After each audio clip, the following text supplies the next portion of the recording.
কবরের প্রথম রাত কেমন হবে তা আমাদের প্রত্যেকটি মুসলমানের জানা উচিত। মানুষ মারা যাবার পর সর্বপ্রথম সে শুনতে পায় ইন্না লিল্লাহি ওয়া ইন্না ইলাইহির রাজিউন।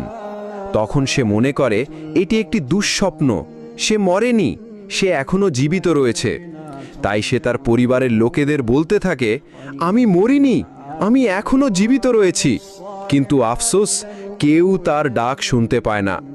তারপর যখন তাকে কবর দেওয়া হয় এবং সবাই তাকে একা ফেলে চলে আসে, তখন মহান আল্লাহ তাআলা তার দেহে পুনরায় আত্মা ফিরিয়ে দেন।